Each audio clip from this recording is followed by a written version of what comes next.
एकच मिनिट तुम्ही मानसाल तवा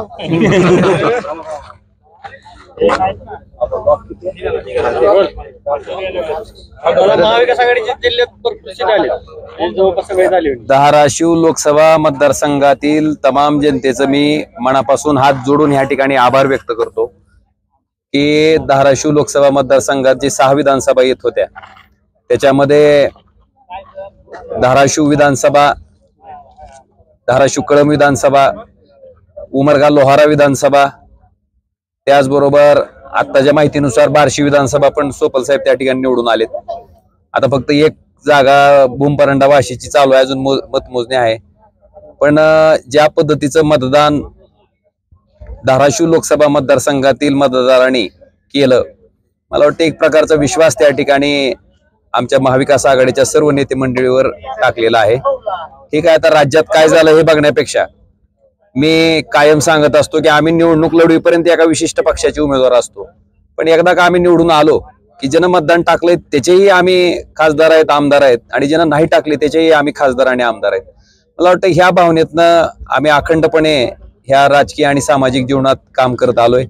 आज जो कौल, कारण पूर्ण महाराष्ट्रामध्ये जर आपण परिस्थिती बघितली तर अशा वावटळीत मला वाटतं धाराशिव जिल्ह्यानं त्या ठिकाणी महाविकास आघाडीचा झेंडा कायम राखायचा पूर्ण प्रयत्न केला. त्याच्याबद्दल धाराशिव लोकसभा मतदारसंघातील सर्व मतदार बंधू आणि भगिनीचे मी हात जोडून ह्या ठिकाणी मनापासून आभार व्यक्त करतो आणि त्यांना एवढाच शब्द देतो की तुमचे लोकप्रतिनिधी म्हणून मी खासदार असेल, आमचे सगळे विधानसभेतील आमदार असतील निवडून आलेले, हे सगळेजण अगदी ज्या पद्धतीनं तुम्ही आमच्यावर प्रेम केलंय त्या प्रेमातनं 5 वर्ष कायम राहून त्याच्यासाठी उतराई व्हायचा प्रयत्न आम्ही सगळेजण प्रामाणिकपणे करू, एवढं वचन मी आजच्या विजयाच्या माध्यमातून धाराशिव लोकसभा मतदारसंघातील तमाम जनतेला करतो आणि परत एकदा आपल्या माध्यमातून सर्वांचे मनापासून आभार व्यक्त करतो.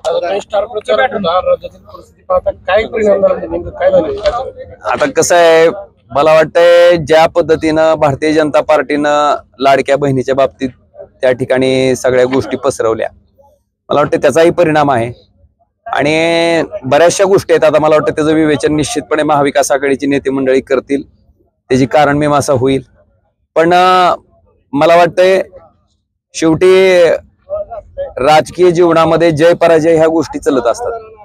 मला वाटतंय जरी विजय झाला तरी तो पचवून लोकांसाठी काम करायची क्षमता लागते, आणि जरी पराजय झाला तरी सुद्धा त्याच ताकदीनं लोकांसाठी झटण्याची क्षमता त्या माणसात असावी लागते. मी माझं एक उदाहरण देतो.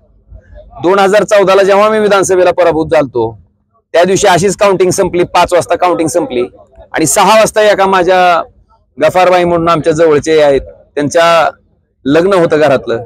मला वाटतं लगेच मी तिथंच पराभव विसरून आम्ही त्या ठिकाणी लगेच त्यांच्याकडे गेलो होतो.